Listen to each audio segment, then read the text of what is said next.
అస్సలాముఅలైకుం. Hello, hi everyone, welcome back to our channel. నేను మీ Arifa. So ఈరోజైతే నేను బాదుషా స్వీట్ రెసిపీ చేశాను. సూపర్ ఎమ్మీ టేస్ట్తో బాగా వచ్చింది. సో మీరు కూడా ట్రై చేసే ముందు లైక్ అండ్ సబ్స్క్రైబ్ చేసుకోండి. ఇంకా లేట్ ఎందుకు, let's start the recipe. First అయితే అందరికీ తెలిసిందే, చపాతీ పిండి కొంచెం కలుపుకొని 30 మినిట్స్ వరకు సైడ్లో పెట్టుకుందాం. నెక్స్ట్ పాకం కోసం నేనైతే 1.5 cup of sugar, 2 cups of వాటర్ని వేసి బాగా మిక్స్ చేసుకొని కొంతసేపు వరకు బాయిల్ చేసుకోవాలి. కొంచెం చిక్కగా రావాలి కదా, సో కొంతసేపు వరకు.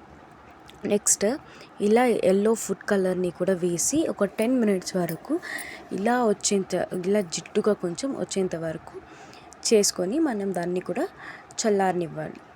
నెక్స్ట్ ఆ చపాతీ పిండి ఉంది కదా, సో అది తీసి చూపిస్తున్న విధంగా కట్ చేసుకోండి.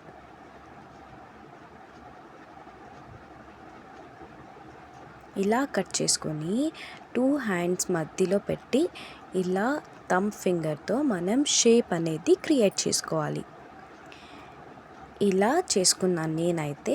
నెక్స్ట్ ఆయిల్ పెట్టుకోవాలి. దీంట్లో మెయిన్ థింగ్ ఆయిల్లో ఏంటంటే, ఆయిల్ గోరువెచ్చగా ఉండాలి. మీ ఫింగర్ ఆయిల్లో పెడితే కూడా ఏం అవ్వకూడదు. సో అంత గోరువెచ్చగా ఉండాలన్నమాట ఆయిల్. అవే మీరు దాన్ని టచ్ చేయకండి, అవే ఆయిల్ నుంచి పైకి రావాలన్నమాట.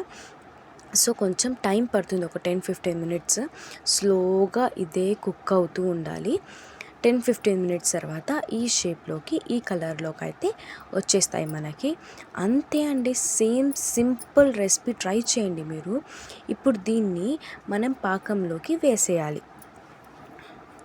పాకంలోకి వేసి ఒక 15 మినిట్స్ వరకు, ఇంకో ట్రిప్ ఇలా ఫ్రై చేసుకునేంత వరకు, అది 15 మినిట్స్ వరకు మనం పాకంలో ఉంచాలి.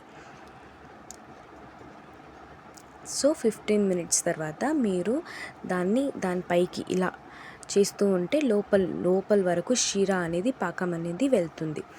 అంతే అండి, చాలా సింపుల్ రెసిపీ. గార్నిష్ చేసుకోండి. ఇలా స్ప్రెడ్ చేసుకుంటే కూడా మనకు పాకం అనేది బాగా అంటుతుంది. సో బాదుషా అనేది ఎంత ఈజీనో చూసారు కదా. ట్రై చేయండి, సూపర్గా వస్తుంది. మీరు ట్రై చేసి ఎలా ఉందో కామెంట్ చేయండి. Thanks for watching. సబ్స్క్రైబ్ చేసుకోండి. By by, take care.